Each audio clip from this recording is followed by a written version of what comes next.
Kan sebenarnya masih sangat muda loh.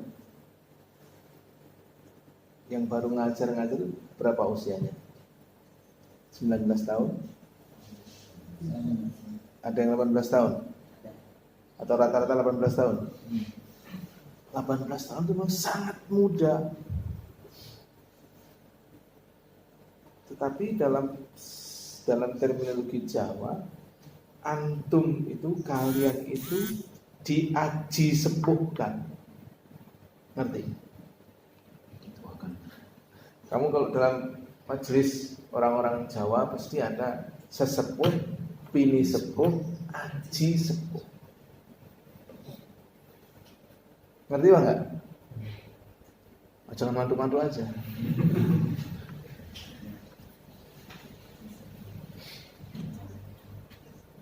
Sesepuh memang sepuh, harus dituakan, harus dihormati, harus ditempatkan. Ini sepuh begitu, tapi aji sepuh. Aji sepuh itu orang muda diajeni. Kalau diajeni, dihargai sebagai orang tua. Ini mahal. Kalau dalam bahasa Kiai Sukri, kalian dipinjami wibawa. Bahasa beliau begitu. Dipinjami wibawa. Kalau kalian tidak mau menganggap institusi Al-Khair atau Gondor sebagai pemberi, katakanlah oleh Allah.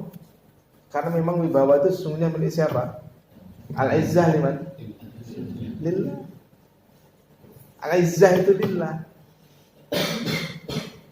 Qulillahumma malikal mulk tu'til mulka tu'izzu wa tudillu man tasha biyadikal khair.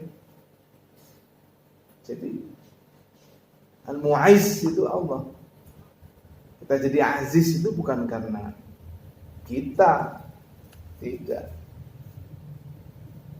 Karena min izzatillah asbahna azizan. Maka melihat problematika pendidikan yang sedemikian rupa itu, jangan kemudian kita justru malah kendor, tidak. Kita malah harus kita kencangkan. Tadi sudah saya sebutkan, saya katakan bahwa manusia itu sama, dimensinya sama. Ketika kita mengelola, mendidik, entah itu namanya anak, entah itu namanya murid, entah itu namanya mahasiswa, 3 aspek ini harus dikelola semuanya. Nah, Anda, saya katakan tadi, masih sangat muda, tapi dituakan, diaji sepuhkan. Ini harus kita pegang, harus kita pahami, harus kita mengerti. Berarti ya karena kita diaji sepuhkan, karena kita dianggap senior, dituakan, dalam bentuk formalnya dijadikan guru, ya kita harus berperilaku sebagaimana seorang guru.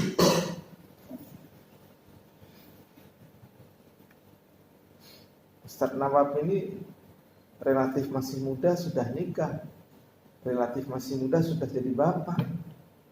Ya harus, suka tidak suka, ya harus bersikap sebagai seorang bapak. Ya seperti itu. Antum masih sangat muda. Sama saya ketika jadi guru baru itu juga usia 18 tahun. Antum di sini tidak punya tahun murid umur 30 tahun? Tidak punya kan? Saya waktu itu punya murid kelas 1 I itu usia 30 tahun. Bayangkan, 12 tahun lebih tua di atas saya, di atas kita. Ada murid antum lebih tua di kelas? Ada nggak? Nggak ada. Masih sangat muda. Karena secara psikologis Anda masih di atasnya, Anda secara teori kejiwaan, pendidikan, Anda memang akbar minhu, namanya akbar minal ghair itu punya tanggung jawab moral untuk narham. Paham maksud saya? Karena antum akbar, kita akbar, maka harus narham. Narham sahirona. Karena ajarannya begitu. Laisa minna man lam yarham wa lam yuqir. Kan begitu. Ajarannya kan begitu. Ini harus kita aplikasikan. Jadi tanggung jawab antum ketika kemudian dinobatkan atau disahkan atau dikasih amanat apa sajalah namanya menjadi guru, maka dalam waktu yang sama antum sudah harus segera menyadari itu. Segera menyadari itu berarti punya tanggung jawab yang sangat berat sesungguhnya, secara moral, secara amanah, secara kewajiban sangat berat. Bahkan boleh saya katakan sesungguhnya di atas kemampuan Anda sesungguhnya. Tetapi karena Anda sudah dibekali, maka akhirnya Anda sesungguhnya mampu. Apalagi ada bimbingan dari senior, dari pengasuh, dari kiai. Nah sekarang tinggal Anda, tinggal kita. Kalau antum sudah termasuk dalam golongan manusia yang layak terhub, pasti akan androahus. Sekarang antum posisinya di mana? Merasa pandai, merasa sudah pinter, merasa sudah dewasa, atau memang sekarang ini sesungguhnya sedang belajar? Formalnya Anda mengajar, tapi sesungguhnya apa? Hakikatut taklim itu apa? Taklim. Jangan lupa. Ketika saya akan menyampaikan sesuatu kepada Anda, ini kan berpikir dan belajar lagi, bukai referensi, cari-cari bacaan apa ya kira-kira. Kan ta'alum. Apalagi yang akan Anda ajar itu anak kecil-kecil yang memang masanya dibentuk. Antum tahu nggak psikologisnya anak-anak? Psikologisnya anak itu lebih percaya pada guru daripada orang tuanya. Banyak terjadi polemik antara kami asatidz senior di Gontor dengan anaknya yang sekolah di KM. Pernah ada anaknya Ustadz itu bertanya, Ustadz virus waktu itu kan, begini, enggak ya, enggak kata Ustadz begini ya, enggak Ustadz, kamu percaya ayah apa sama Ustadz? Ya Ustadz, loh, Ustadz kamu itu murid saya. Ya nanti, tapi kan ayah nggak ngasih nilai, yang ngasih nilai kan Ustadz. Kalah akhirnya orang tuanya. Betapa hebatnya Anda di depan anak-anak itu. Hebat. Nah kalau Anda tidak melaksanakan tugas amanah dengan baik, berarti Anda itu menanam benih yang jelek. Anda menanam angin. Kira-kira kalau Anda menanam angin, yang akan Anda petik apa nanti? Yang Anda tunai apa? Badai. Puting beliung nanti yang akan Anda petik kalau yang kamu tanam itu angin. Tanamlah benih yang bagus.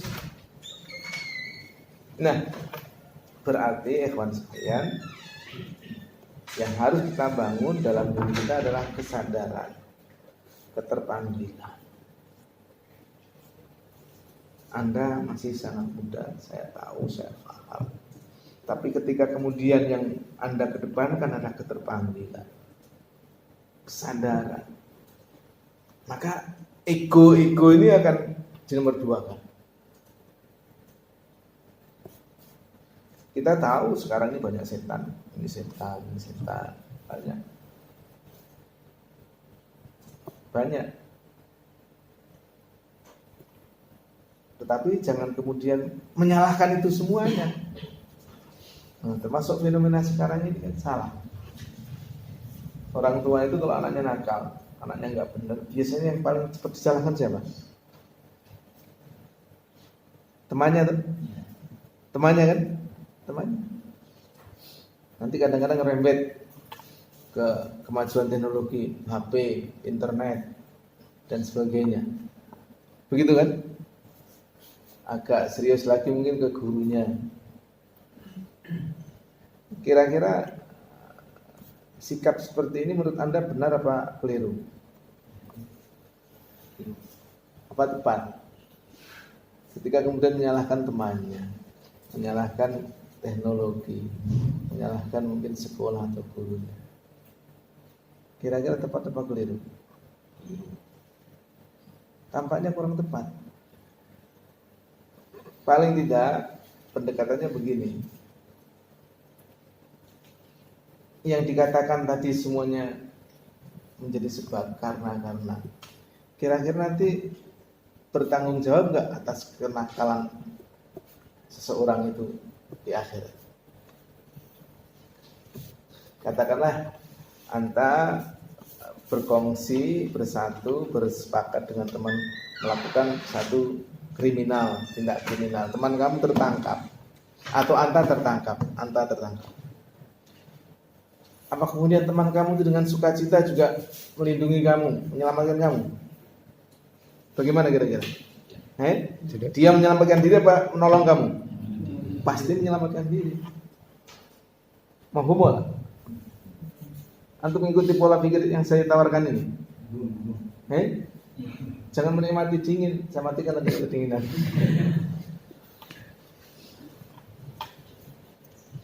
Tadi saya di depan rumah saya sangat kasihan antum pakai jas ganteng-ganteng gini bersih, terus di sana kan debu nggak enak, maka saya tempatkan di sini. Firman lakum jami'an. Oleh sebab itu, maka amanah ini pola pikir ini tadi harus diluruskan. Bukan teman, bukan ini, tidak, tapi mari kita bangun kesadaran dalam anak didik kita bahwa yang bertanggung jawab atas perbuatan itu ya kita sendiri. Itulah kalau kemudian orang tua itu tidak berwawasan, akhirnya konsep pendidikannya seperti itu, anak nakal disalahkan temannya, teknologi atau apa saja. Padahal tidak seperti itu. Inilah yang tugas kita yang berat itu, menanamkan hal-hal seperti ini. Akidah bahwa seseorang itu bertanggung jawab atas amal perbuatannya sendiri-sendiri. Tadi kan saya bilang gak mungkin ketika antum bertiga berempat dan antum tertangkap teman kamu yang selamat dengan sukacita menolong atau menyelamatkan kamu, tidak mungkin, pasti mereka masing-masing lari. Persis nanti kalau di akhirat juga begitu. Idz tabarra'al ladzina tubi'u minal ladzina taba'u wa taqatta'at bihimul. Maka sekarang mumpung kita masih bisa mendidik, memberitahu, mengajari, ayo kita lakukan yang terbaik. Saya mendidik anak-anak saya dengan upaya saya ubahkan yang terbaik. Ya terbaik tentu dengan saya menambah ilmu, belajar buku, belajar ke ulama, belajar ke kiai, ke ustadz. Kemudian kita olah sendiri, baru kemudian kita proses bagaimana kita mendidik. Antum secara keilmuan sudah banyak belajar, meskipun sesungguhnya di sana masih lebih banyak lagi yang harus Anda pelajari. Jadi untuk sekedar mengajar setingkat SMP, antum sudah banyak belajar, meskipun di sana masih banyak lagi, lebih banyak lagi yang harus dipelajari. Karena permasalahan sekalipun hanya ism itu terus semakin berkembang. Nah kalau kita al-musammanya tidak mengerti, nanti ketika berubah ismnya bingung. Jangan sampai terjadi. Tadi sudah saya bilang, masyakil itu sesungguhnya hakikatnya sama. Al-ikhtilaf faqad fil ismi dunal musamma.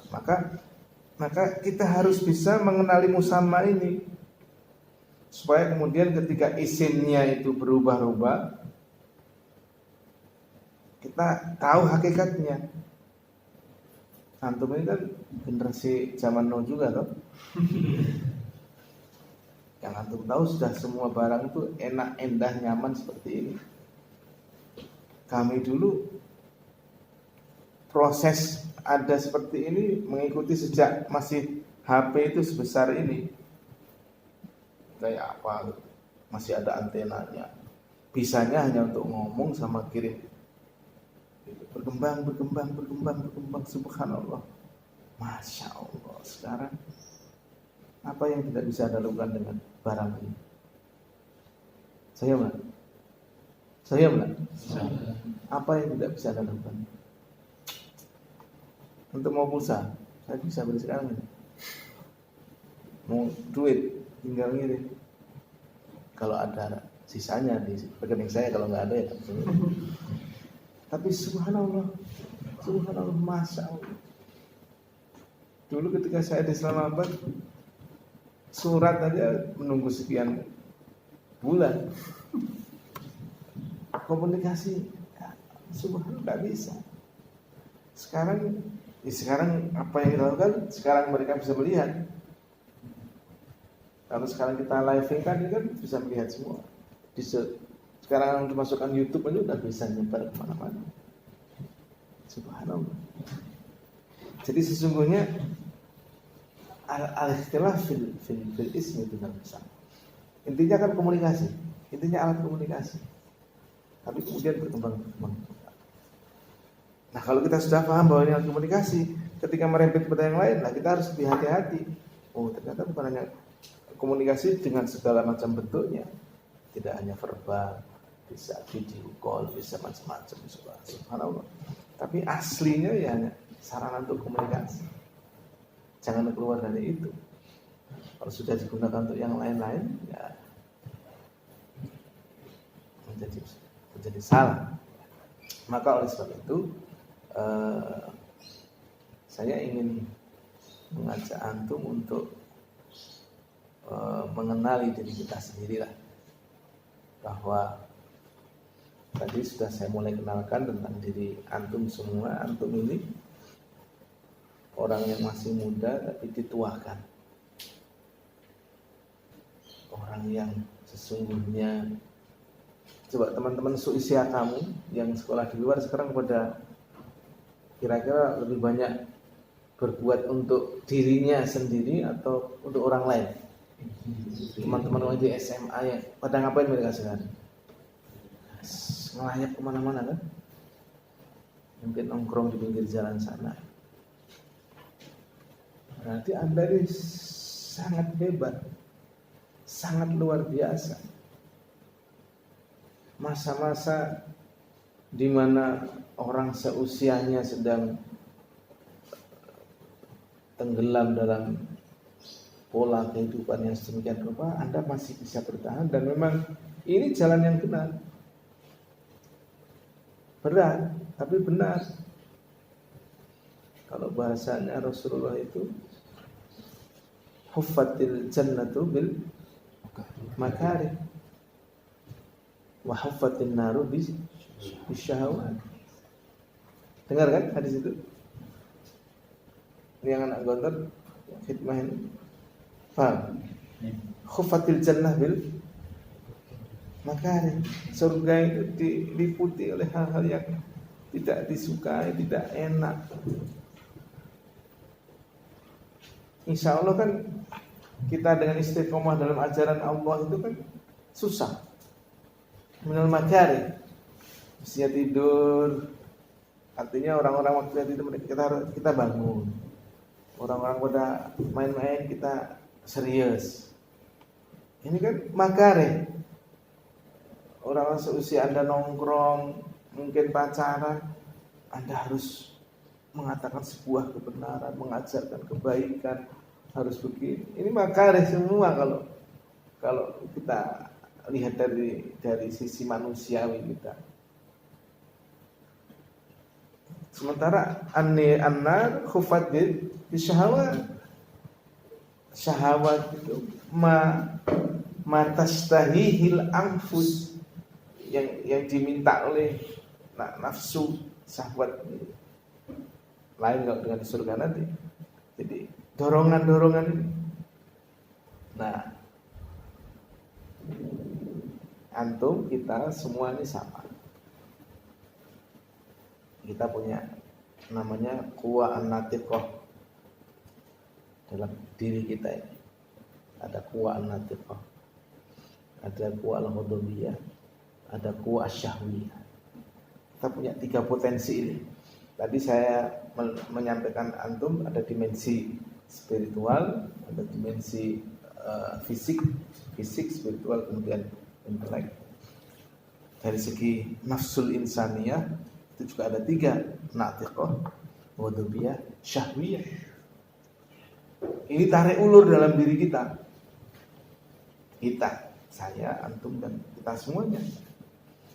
Tidak kemudian ketika orang sudah jadi ustaz, jadi kiai, kemudian dengan sendirinya terus seperti itu. Tidak. Tetap selama dia masih manusia pasti ada unsur manusiawinya. Meskipun memang kita ini menjadi mulia di sisi makhluk-makhluk yang lain karena kita dimuliakan oleh Allah. Tadi sudah saya katakan, Al-Mu'izz itu Allah. Kita kan dimuliakan oleh Allah. Paling tidak kita menjadi lebih dari mereka itu adalah ketika Allah memberi satu perbedaan yang pertama, yaitu apa? Al-aql. Mada? Al-aql itu jangan dilihat hanya otak, bukan. Karena kalau otak itu biasanya terus otak itu matuk nanti akhirnya. Tapi akal ini harus lebih dilihat dari perspektif qalb. Karena alladzi ya'qil itu qalb. Nanti akhirnya begitu. Baik.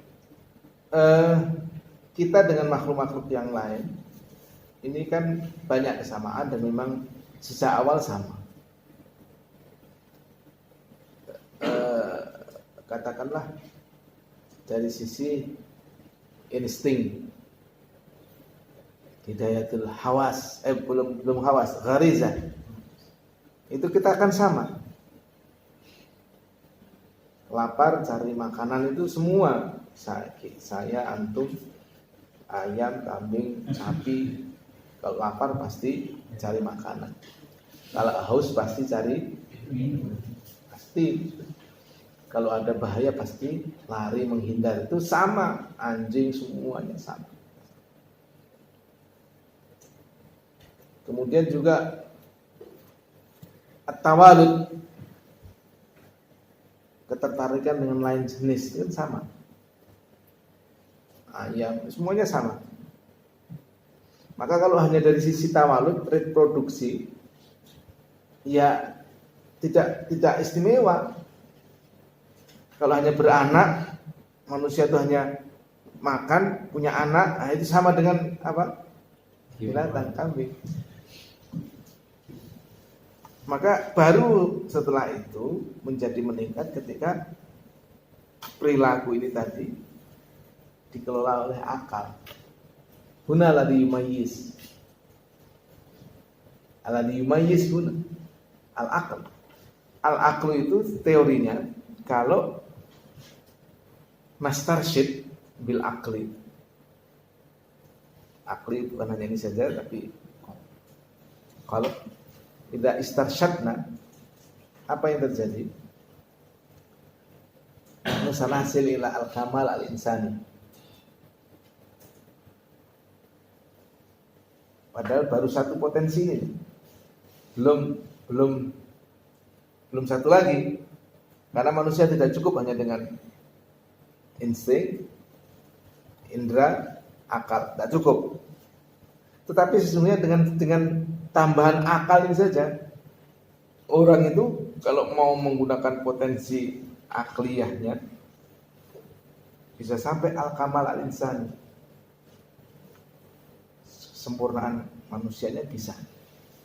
Karena kita sudah tahu ini punya saya, ini punya orang lain tuh akal, indera, dan sudah bisa kita tahu. Dan itu pasti akan mengantarkan kepada kebenaran. Akal. Nanti akal itu pasti hadapannya dengan hawa nafsu. Pasti. Maka faman ala hawahu, faman ala hawahu aqluhu maqad nazza bisar idza alaita. Kalau kamu bisa menguasai hawaka, maka salima aqlu. Faman ala hawahu aqluhu faqad mana aja salima mada darun najat, darussalam. Berhadapannya akan itu memang pasti. Antum tadi mau berangkat kan dilemanya di situ antara akliyah anta, iya, nafsu apa sih? Itu syahwiyah itu, dan itu pasti. Antum subuh coba dengar azan itu kan akliyah itu, dengar azan itu apa? Azan subuh kan itu akliyahnya kan begitu. Tapi syahwiyahnya apa?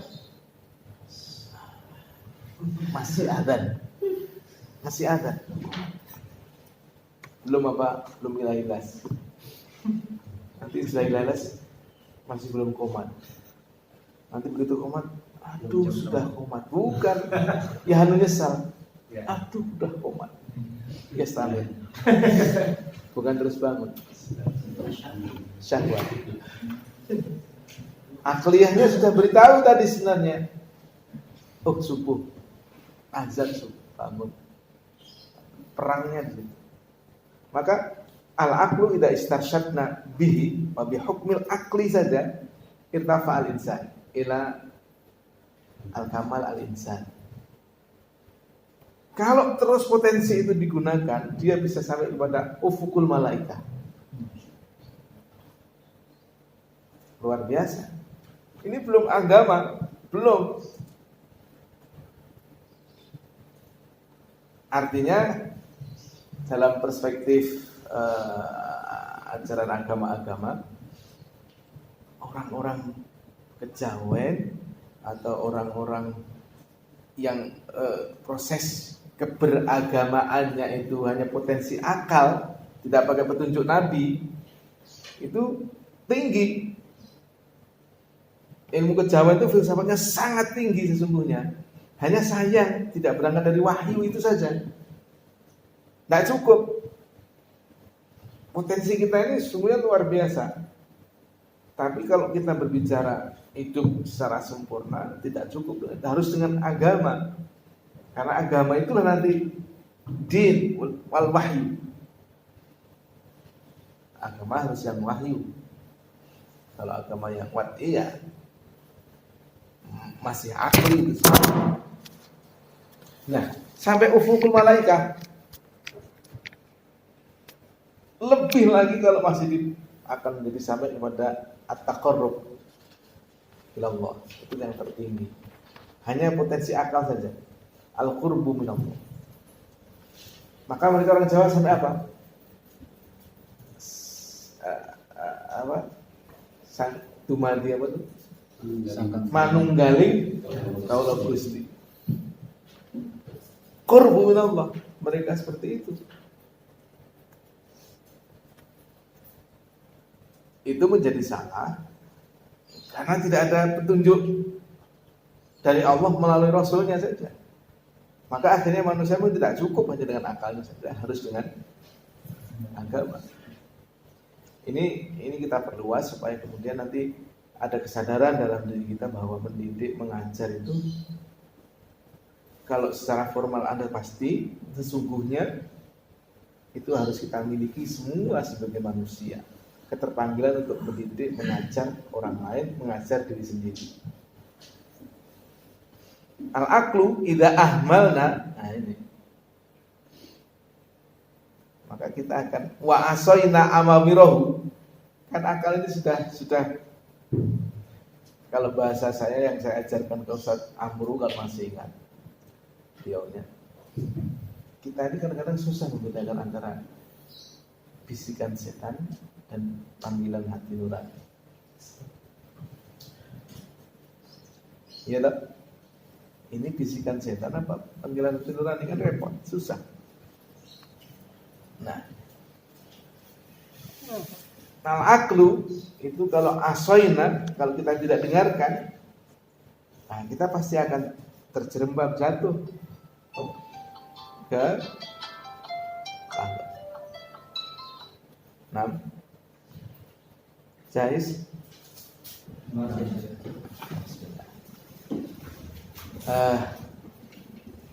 Idan al-aqlu idza ahmalna,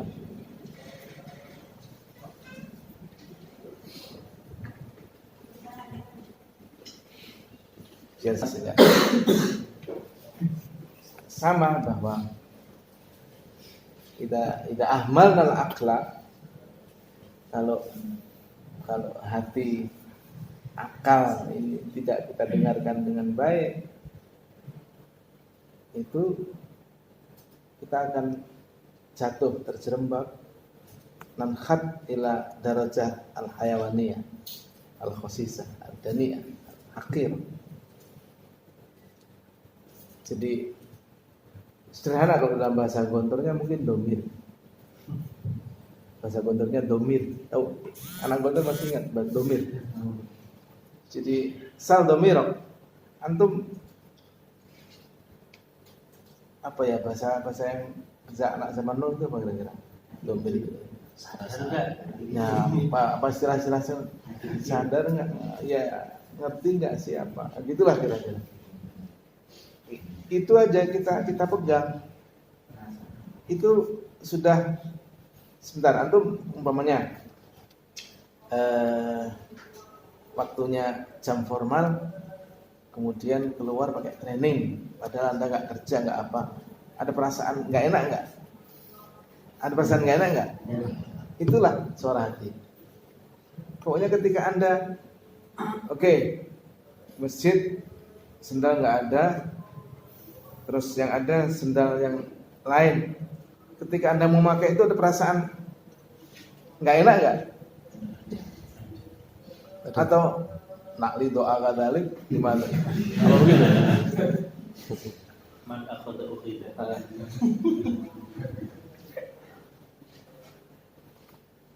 Pokoknya insya Allah sekecil apapun kesalahan pasti kita merasakan. Maka omong kosong orang korupsi lupa itu tidak mungkin.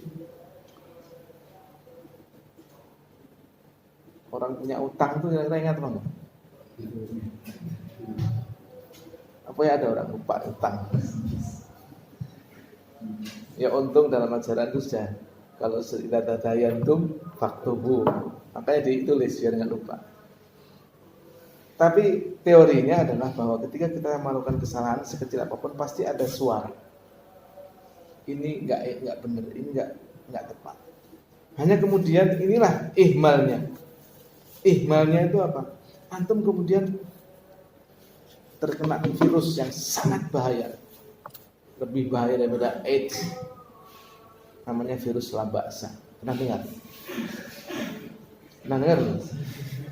Kalau Pak Amru dulu masuk kuliah filsafat akhlak pasti ingat. Ahla baksa. Aduh, Pak. Payah kalau antum sudah ahla baksa. Ahla baksa qalil faqat. Ahla baksa mudatan faqat.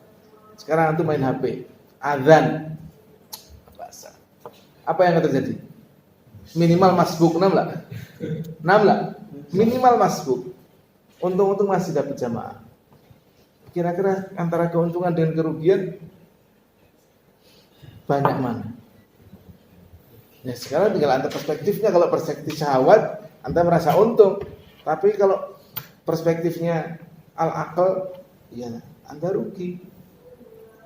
Karena tidak mengikuti panggilan akal, tapi menuruti syahwat. Terjerembab. Sepertinya enak, tapi ya akan menyesal untuk jangka yang sangat panjang. Maka, nah inilah al-aqlu ini harus kita kelola. Kembali kepada nafsul insaniyah. Tadi yang saya katakan ada 3, natikoh, wadobiyah, syahwiyah. Ini tarik ulur. Maka antum karena masih muda sekali juga ada begitu.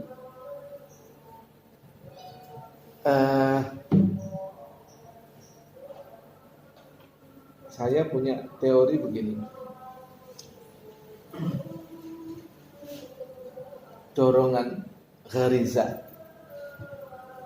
Tadi ghariza itu kan ada dalam bahasa filsafat akhlak itu hubbid dan hibbin nau'.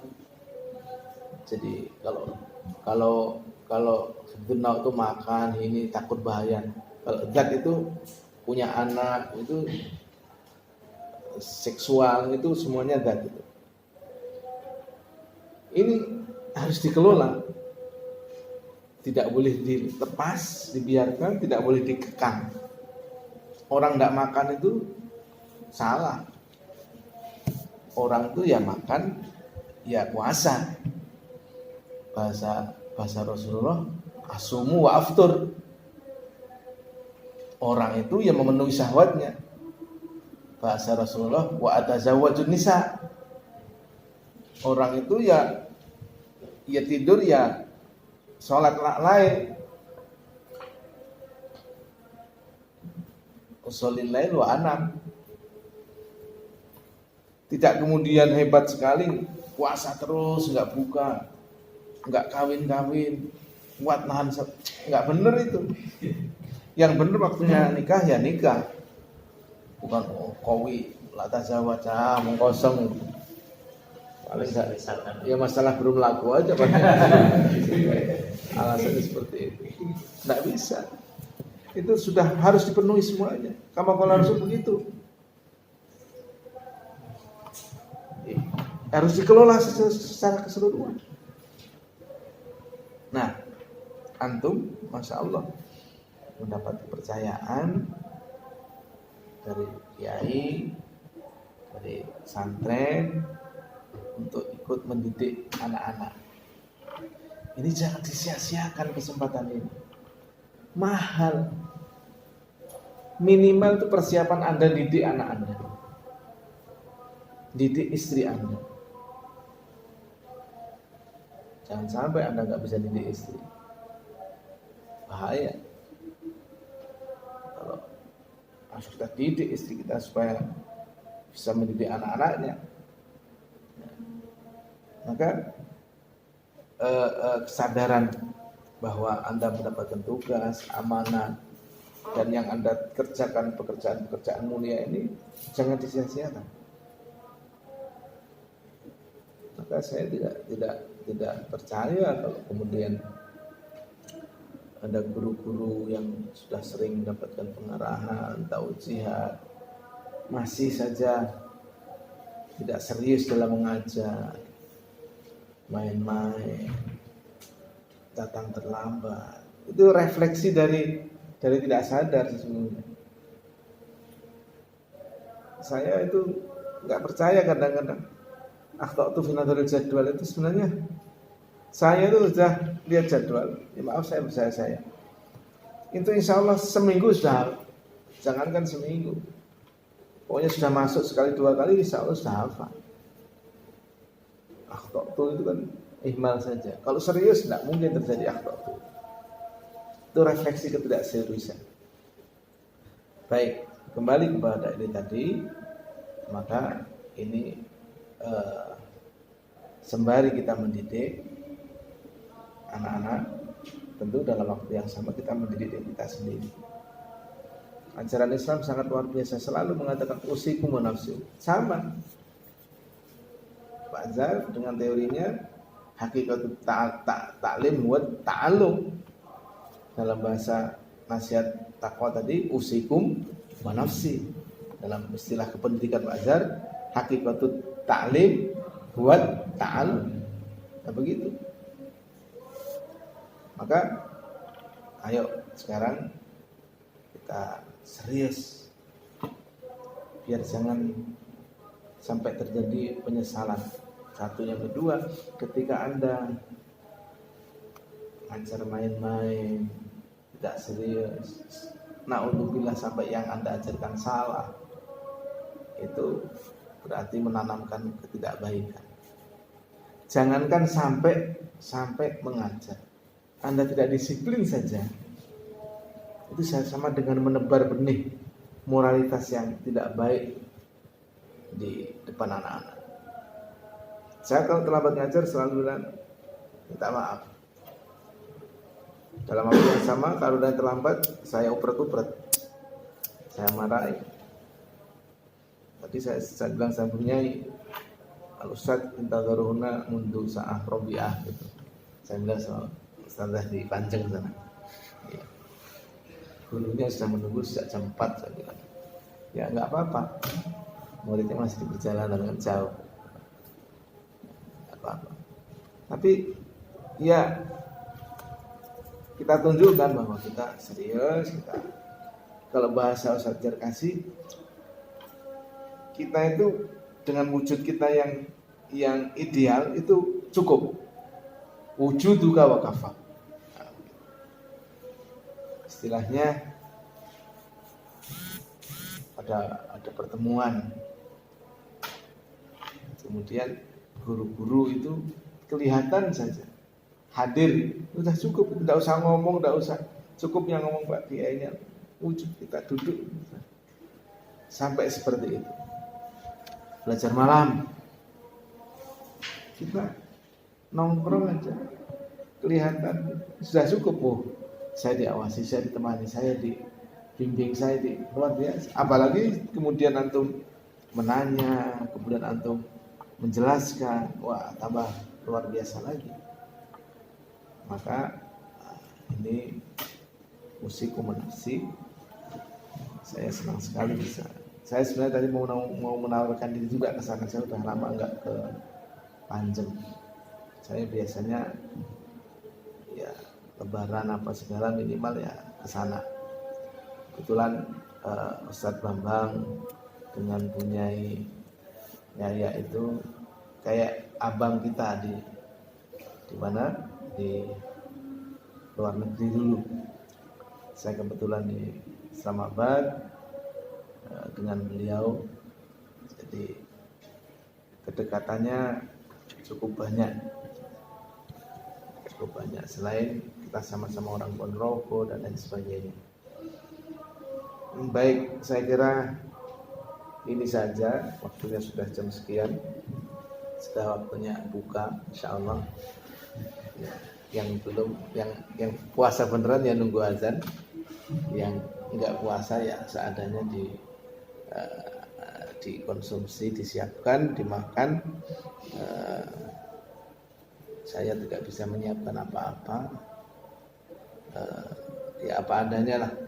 Yang lebih penting adalah kita bisa bersilaturahim, bisa sharing.